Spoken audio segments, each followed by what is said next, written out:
Olá para você que está ligado na programação da Rádio Defensoria. Está começando mais um programa Entrevistas DPE comigo, Beatriz Frio. E hoje o assunto é para a gente conversar aí sobre os cuidados que nós devemos ter com as crianças, porque quem está conosco aqui é o jornalista Tiago Cortes, estudante de jornalismo, na verdade. Ele apresentou no 21º Congresso de Ciências da Comunicação na região norte, o Intercom, é um projeto, na verdade, um trabalho voltado para a questão sexual da pornografia infantil. Seja bem-vindo, Tiago, e muito obrigado por estar aqui conosco. Eu que agradeço a oportunidade de estar aqui. E logo de começo, eu gostaria de fazer uma pontuação. O termo pornografia infantil, ele caiu em desuso, porque a pornografia, ela entende-se que é algo que a pessoa consente em fazer. A questão do vídeo, do conteúdo, a imagem é algo que é consentido. Só que quando a pessoa ela é menor de 18 anos, quando é crianças principalmente, não tem como consentir. Então, o termo utilizado atualmente pelos estudiosos da área é conteúdo digital pornográfico ou conteúdo de violência sexual, exploração sexual. Esse é o termo que é mais utilizado hoje em dia, porque mostra a real potência desse assunto, a real dimensão. Porque pornografia entende-se como um termo, por mais que seja algo, né, socialmente entendido como algo mais pesado, ainda é entendido como algo um pouco mais leve do que realmente é esse assunto. Então, o termo exploração sexual infantil é um termo mais forte que abrange, de fato, o que esse assunto aborda. E como é que você chegou a pesquisar esse tema? De onde surgiu esse interesse? Como é que aconteceu essa pesquisa? Eu era estagiário da agência Lupa, na parte de educação midiática. Então, a gente sempre pensava em vários temas relacionados ao que fazer frente às demandas que a gente encontra nas redes sociais. E uma delas foi sobre os cuidados que as pessoas, principalmente os pais, devem ter ao compartilhar imagens de crianças. Que no meu artigo eu utilizo o nome sharing, que já é um nome utilizado, é um nome em inglês, que significa o super compartilhamento de imagens das crianças. Então, a partir daí a gente estava debatendo e aí surgiu, caraca, mas isso é muito amplo. E aí fui seguindo algumas ativistas que falam sobre esse tema e eu comecei a perceber que existiam estratégias específicas que esses novíssimos aliciadores eles utilizam para divulgar e engajar conteúdo de exploração sexual infantil. Então, eles... São várias estratégias, né? Eu consegui pontuar algumas, que é o uso do emoji, que é o ciclone. Eles usam hashtag, eles usam fóruns rápidos. Então, eles criam uma página, engajam, publicam conteúdos e depois eles abandonam aquela página e criam outra. E o ciclo vai seguindo interminavelmente. E por que surgiu através do sharing o meu interesse de pesquisar sobre essas estratégias? Porque a gente percebeu que em algumas páginas que eram divulgadas e engajadas esse tipo de conteúdo, eles pegam fotos normais de criança. Por exemplo, se você tem um filho de, sei lá, 5 a 7 anos, tá fazendo natação, ai que bonitinho, vou tirar aqui foto do meu filho de sunga. Tá na natação. Pro pai, isso não é algo que possa ser utilizado. E então ele provavelmente não teria nenhum problema em divulgar a foto da criança de sunga, porque tá fazendo natação, o contexto, ok. Mas não é ok, porque esses novíssimos aliciadores, eles utilizam essa imagem e colocam nessas páginas, nesses fóruns, dando uma conotação sexual. E aí nos comentários você vai ver pessoas com comentários maldosos naquelas crianças. E então tudo isso gerou o meu interesse de pesquisar um pouco mais sobre esse tipo de conteúdo.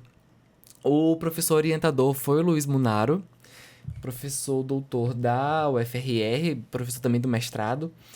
E ele falou que, assim, ele tem 1,90 m, ele é alto, musculoso, branco. E ele tem uma filha, que é criança, ele tava Quando eu levei pra ele esse tema, ele disse que ficou surpreso, porque ele tava na piscina com a filha dele tava toda coberta, né? Toda com aquela manga... Maiô de manga longa, né? Maiô de manga longa e tudo, só que ele tava de bermuda e sem camisa. Numa piscina, ela tava na frente dele, ele tava sentado atrás, e aí o Instagram derrubou esse story dele. E ele ficou surpreso, porque ele não entendeu por que aquela imagem que pra ele era tão comum, ele com a filha dele no ambiente de lazer, foi derrubado. E aí, quando ele viu a mensagem, era que aquela imagem poderia ser potencialmente utilizada pelos aliciadores para engajar conteúdos de pornografia infantil, né? No caso de violência sexual infantil e de exploração. Nesse caso, por exemplo, levanta-se um alerta gigantesco para os pais, porque hoje em dia, inclusive, existem Instagrams, existem redes sociais e contas, né, que são feitas justamente para divulgar o dia a dia da criança.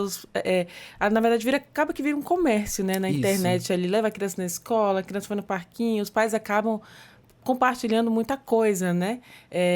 Então, com essas descobertas, você fica até em alerta, né? E alerta até as pessoas que estão próximas de você, né, Thiago?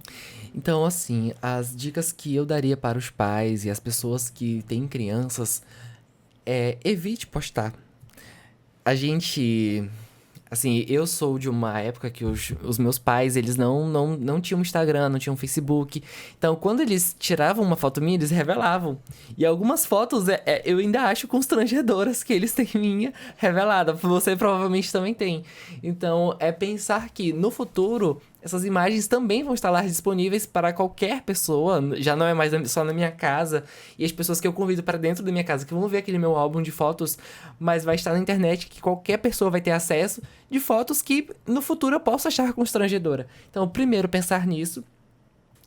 E segundo, evitar essa super exposição das crianças.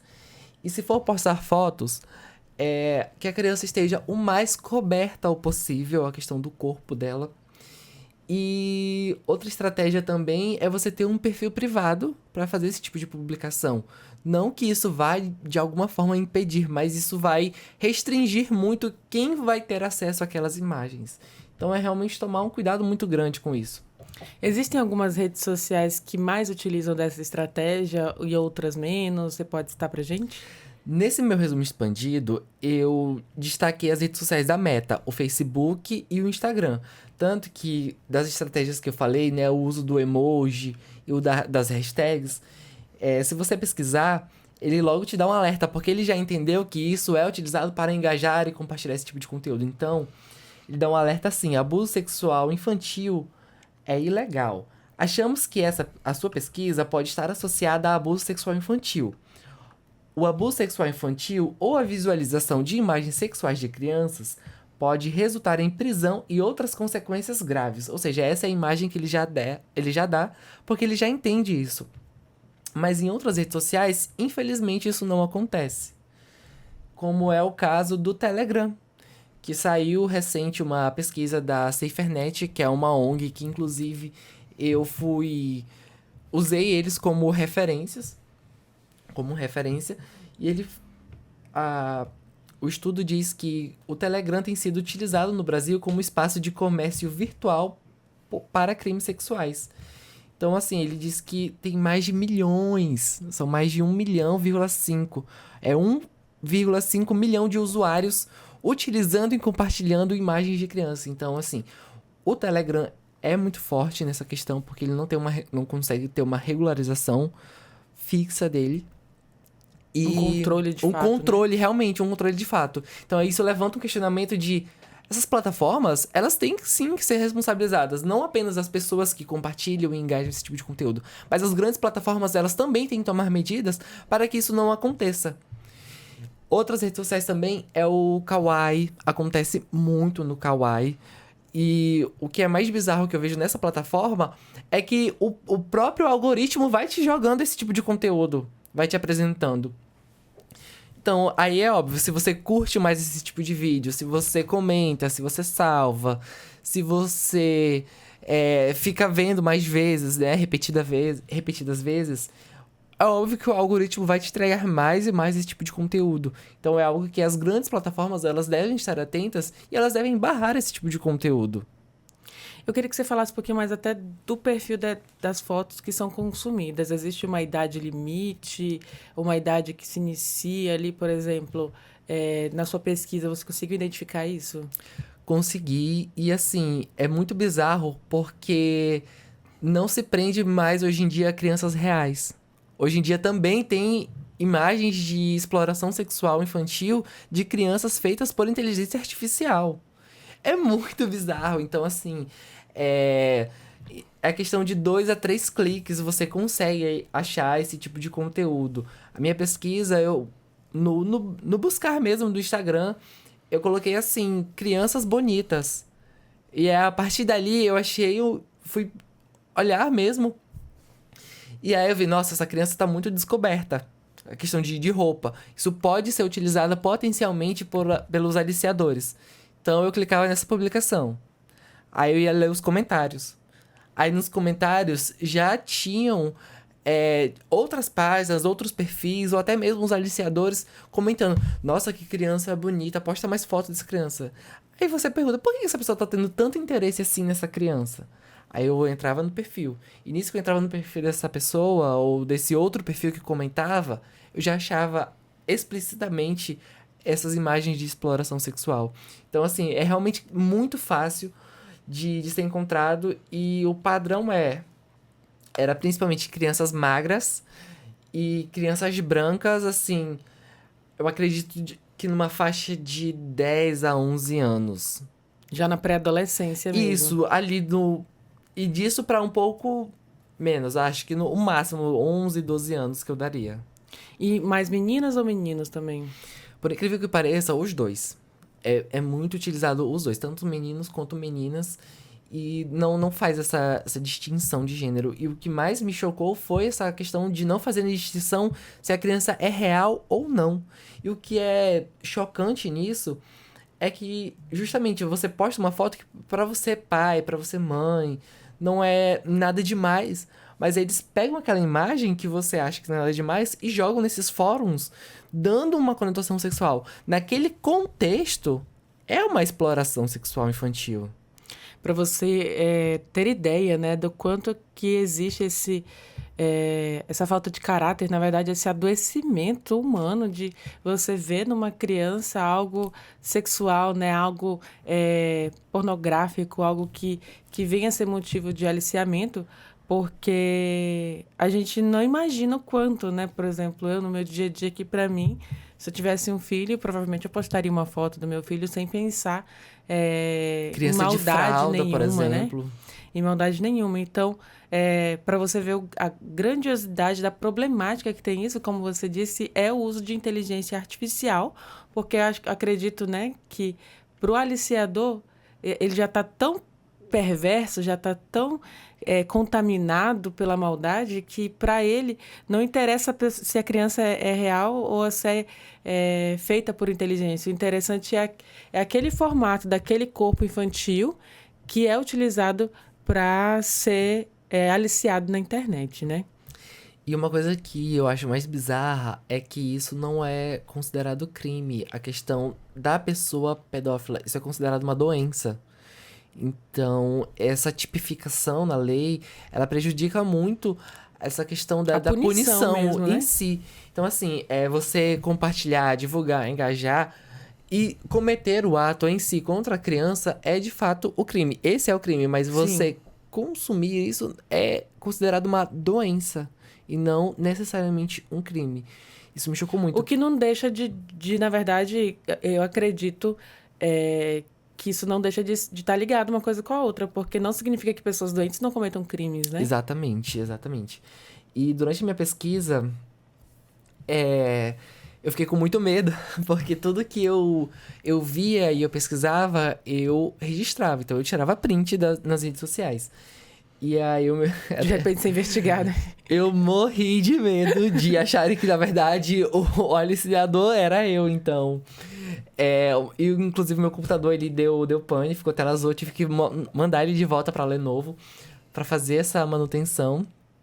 E morrendo de medo de acontecer alguma coisa comigo, né, da Polícia Federal. Pesquisa, mas assim, você tomou alguns cuidados também para fazer a pesquisa ali, comprovando que você, na verdade, estava fazendo um trabalho científico, né? Isso, a orientação direta de um professor da universidade foi o meu respaldo e a construção. E esse artigo, na verdade, resumo expandido, que virou futuramente um artigo, ele foi premiado pelo Intercom.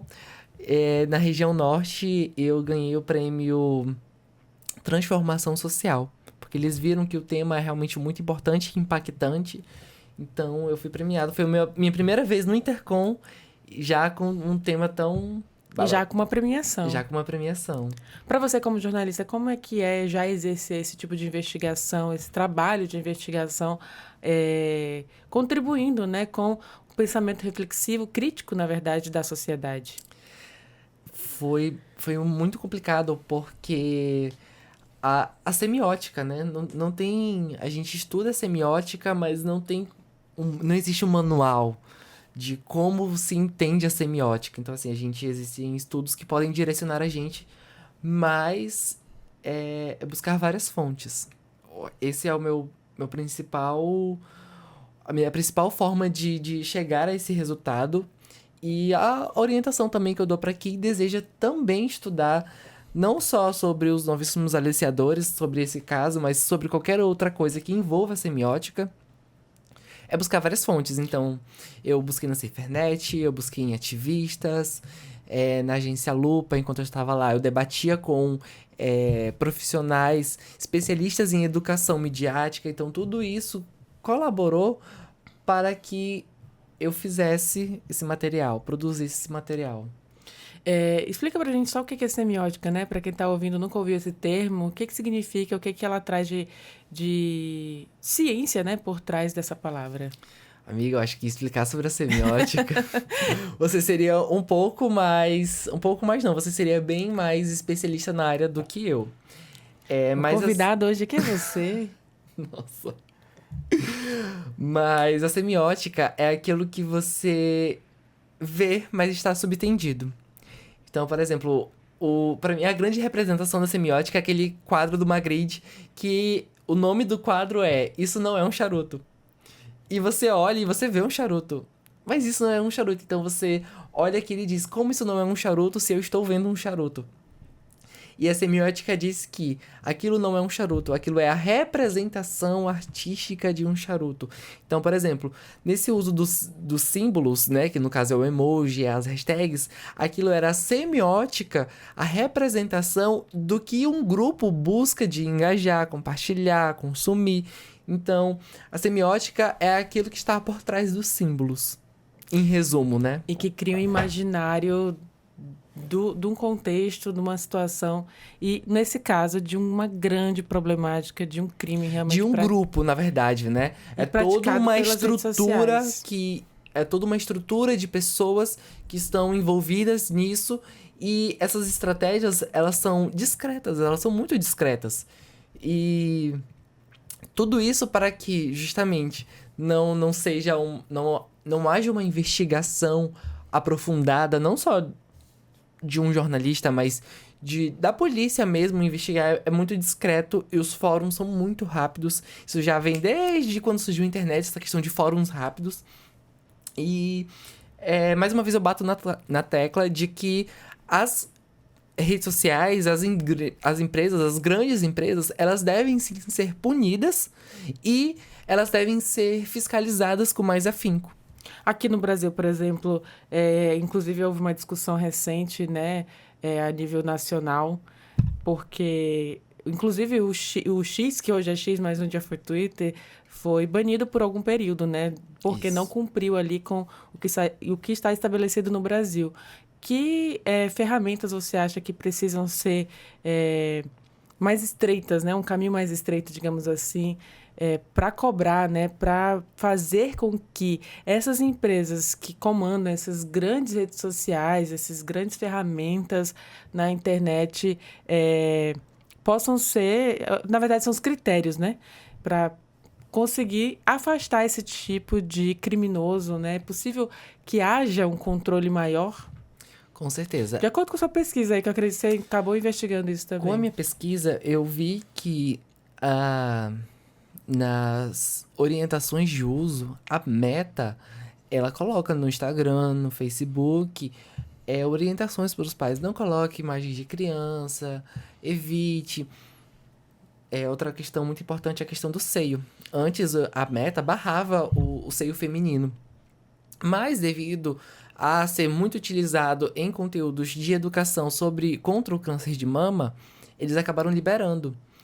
Então, a rede social, ela tem que ter uma orientação clara para o seu usuário e deve existir uma fiscalização e punição. Ou seja, se o teu algoritmo está identificando esse tipo de conteúdo, então ele deve barrar esse tipo de conteúdo, porque é criminoso. Então, além disso, você deve ser punido. Por que esse conteúdo está na sua plataforma? Por que você deixa esse conteúdo estar na sua plataforma? E barrar. Pelo menos quando eu era mais jovem, e falavam, antes dessa pesquisa, na verdade, quando falavam sobre conteúdo de crianças, eu pensava que era só na Deep Web, era só nesses lugares mais difíceis, teria que usar VPN. Nossa, muito mirabolante. Mas no Instagram, em 2, 3 cliques, você já acha esse tipo de conteúdo. Então, é realmente dificultar esse acesso e ir barrando e ser punida a instituição que permite esse tipo de conteúdo na sua plataforma. Você acredita que as leis também devem ser mais restritas, as leis brasileiras, né? Elas devem punir de forma mais severa também? Eu acho que a punição excessiva, ela já é de praxe aqui no Brasil. A gente está numa instituição de direitos, né, na defensoria.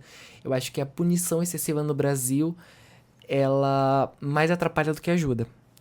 Eu acho que já temos leis o suficientes para isso, mas elas não são colocadas em práticas. E, além disso, o que é o principal é a questão da educação. Educar os pais, que muitas vezes os pais desconhecem, orientar as mães, orientar as próprias crianças nas escolas de não deixe que tirem foto de você nua. Não deixe que tirem foto de você com roupa curta, de roupa de banho ou só de fralda. Evite isso. Orientar desde a criança até os pais da pessoa, os avós, principalmente os avós. Ai, meu netinho lindo, deixa eu tirar uma foto para mandar para não sei quem.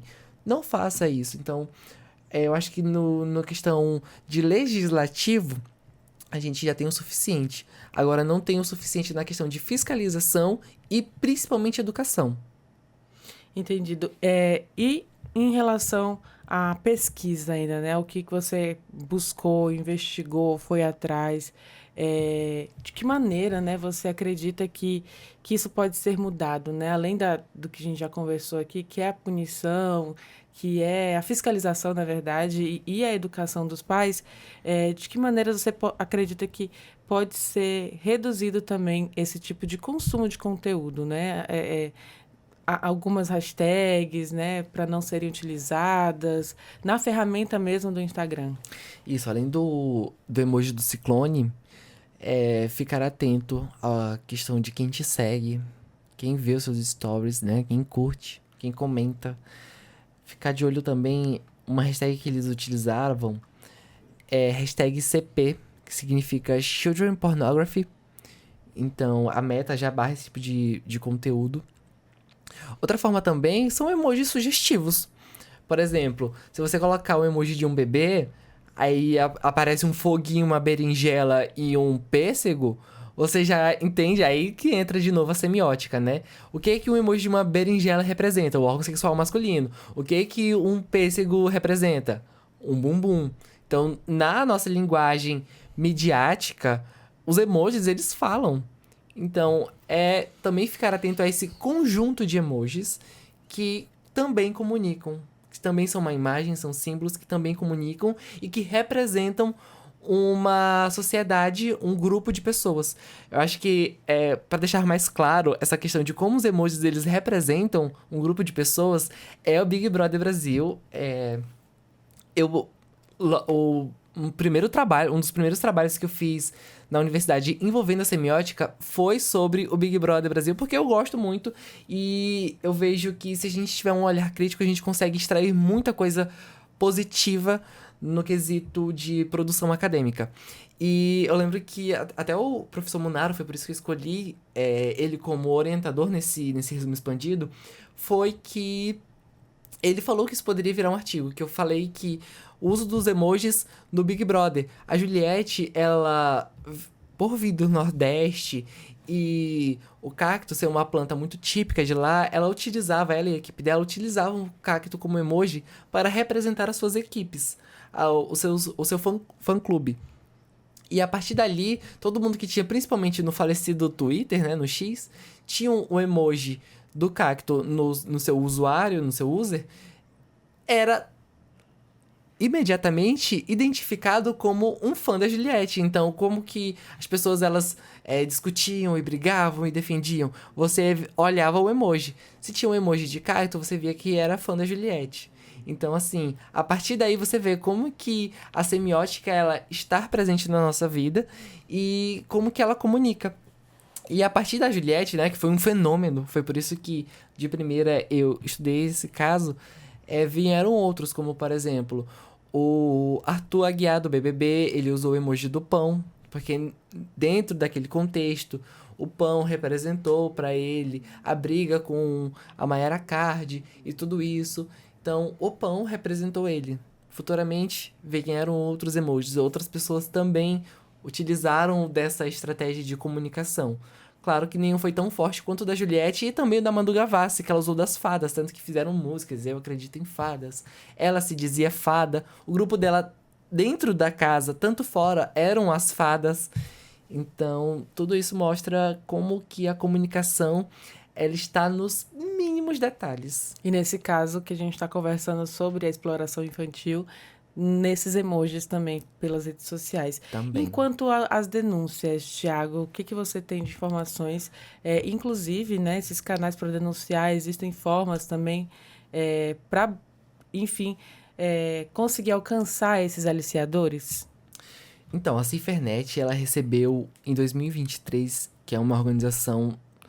Na verdade, a SaferNet é uma organização não governamental e em 2023 recebeu um número recorde de denúncias de imagem de abuso e exploração sexual infantil online ao longo de 18 anos de funcionamento da Central Nacional de Denúncias de Crimes Cibernéticos, que no total foram 71.867 novas denúncias relacionadas a essa modalidade de crime. Então, assim... Como denunciar? Eu indicaria a SaferNet como um ótimo canal de denúncia, porque eles têm uma equipe que derrubam sites, derrubam perfis, então eles conseguem se mobilizar para, de fato, fazer alguma coisa contra isso. Outros canais de denúncia é no gov.br, que lá tem os canais de denúncia para diversos tipos de crime, inclusive, se você é pai e você vê... pai ou mãe, e você vê que imagens das suas crianças estão sendo divulgadas, registre um boletim de ocorrência, principalmente na sua cidade ou online, e denuncie.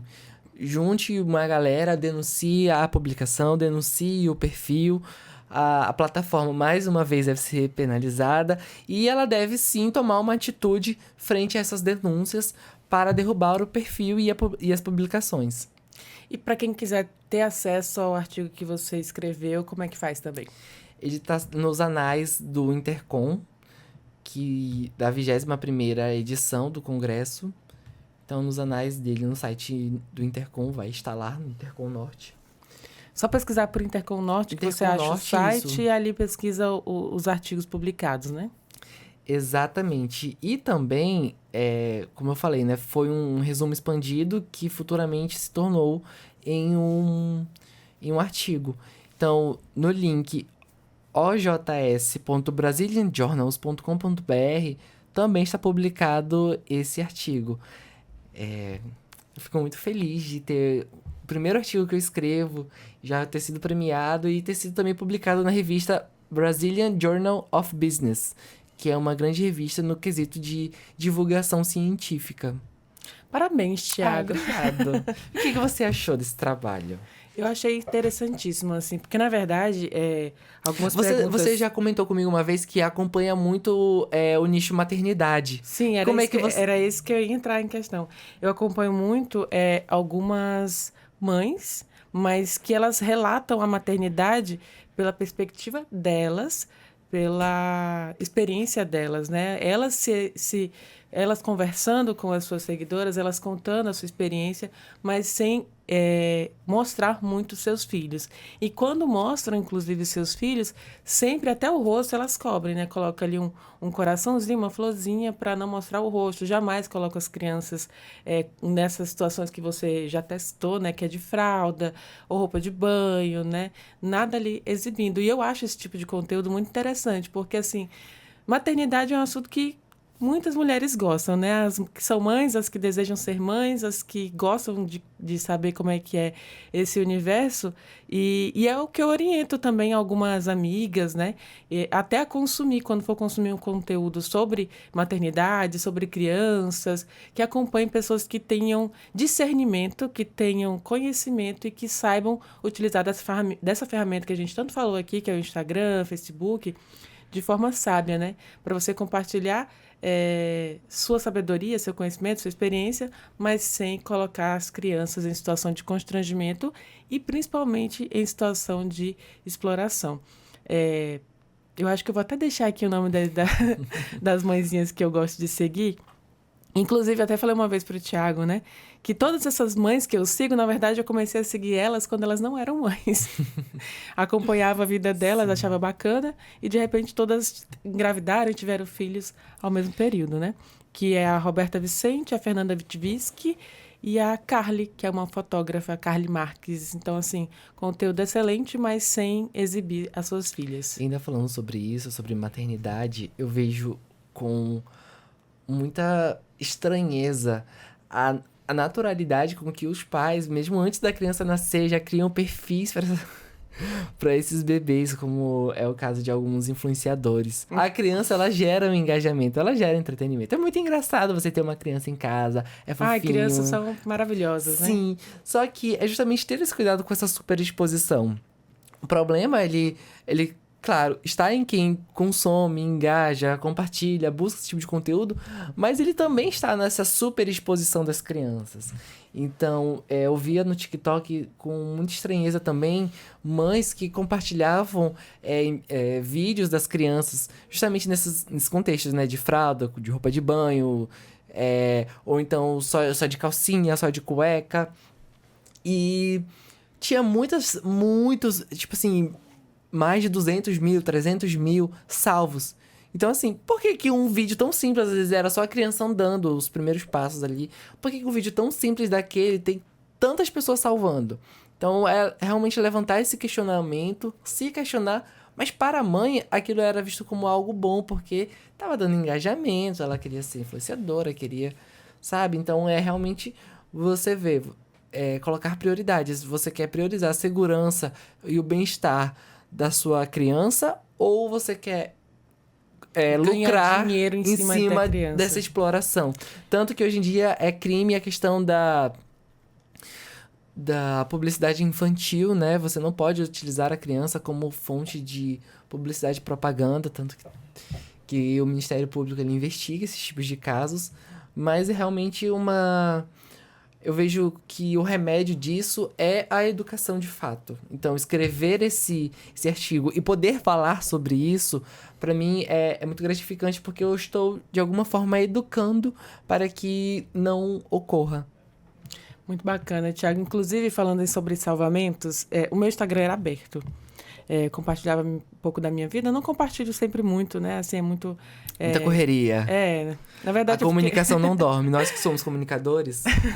Mas é porque realmente eu compartilho assim, mais quando viajo, alguma coisa assim, mas não compartilho sempre muito, né?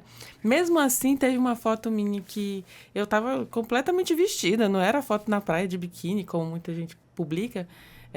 Mas tinha mais de 20 salvamentos. Nesse dia, eu falei, que é isso? Fui lá, excluí um monte de gente da minha rede social e fechei. Então, assim, eu sei que eu sou jornalista, né? Que o nosso meio de comunicação, muitas vezes, até de trabalho, é as redes sociais. Mas por um cuidado mesmo comigo e com as pessoas que me seguem, amigos e etc., eu fechei. E você minha rede percebeu social. alguma coisa de estranho nessa publicação para ter tantos salvamentos? Exatamente isso, não tinha nada de estranho. Era uma foto comigo com uma roupa que ia quase até o joelho, né? Fechei, né, o sim. Instagram e hoje, assim, só quem tem acesso é quem eu tenho convívio mesmo, ou sei quem é essa pessoa. Então, assim, eu acho que E vale um mas cuidado assim, pra isso mim. também não exclui. Sim. Isso também não exclui tanto que aqui na Defensoria a gente atende muitos casos de pessoas que foram vítimas de principalmente crianças, né? Vítimas de violência sexual, de um abuso, de um estupro, de fato. De familiares, né? Principalmente Pessoas de próximas. familiares, pessoas próximas, amigos, tios. Aqui em Roraima a gente vê muito, às vezes, o avô da criança. Eu vou deixar minha filha ali na casa do avô. E o avô comete esse tipo de crime. Então, assim, confiar desconfiando, não tem jeito. Mas o que eu quero dizer assim, se eu que sou adulta, né, tive esse Sim. cuidado comigo, o alerta fica, né? Imagine para uma criança, né? Imagine para quem é pai, para quem é mãe, para quem tem um amor ali da sua vida com 5, 6, 7, 8 anos, um pequeno ser ali que você tem, né? Que às vezes a gente acha que não pode acontecer nada, então, mas são assim, os mais vulneráveis. Cuidado tem que ser redobrado. Sim. E esse artigo do Thiago trouxe à tona tudo isso, né? Trouxe essa reflexão e trouxe, na verdade, a prova científica de como isso ele é atual, é constante e é presente nas redes sociais. Eu queria agradecer, parabenizar pelo seu prêmio. Obrigado. E agradecer muito, realmente, por você ter compartilhado isso com a gente. Muito obrigado. E falar sobre isso é falar sobre educação, principalmente. O meu foco sempre foi a educação. Como que eu posso utilizar isso para educar? E um conteúdo, se eu falasse isso para as pessoas, eu não teria a credibilidade que eu tenho hoje de ter um artigo publicado no Intercom, que é é o principal, né, congresso de comunicação para os acadêmicos, não só da graduação, mas mestrandos e doutorandos. Ter também esse artigo publicado numa revista científica e ter sido premiado também pelo Intercom, tudo isso ele certifica, tudo isso ele me dá embasamento para poder falar sobre isso. Não é algo que eu estou inventando, não é algo que é porque eu acho que é isso, não é achismo. É ciência, foram pesquisas, foram meses de pesquisas e tudo isso, fico muito feliz, ele dá embasamento e uma aprovação de que aquilo que eu estou fazendo é aquilo que deveria ter sido já feito anteriormente. Muito obrigada, Thiago, mais uma vez. Parabéns pelo seu trabalho. E é uma prova de quem tem interesse em salvar as vidas, né, das crianças. A gente fala de direitos aqui na Defensoria e a gente sabe que muitos direitos são violados, essa é a palavra.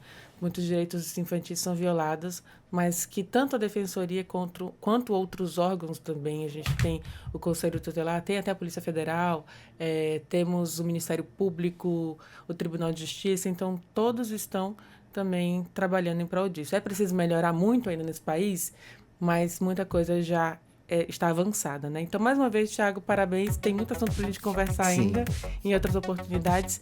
E mais uma vez, obrigada. E é assim que a gente encerra mais um programa Entrevistas DPE.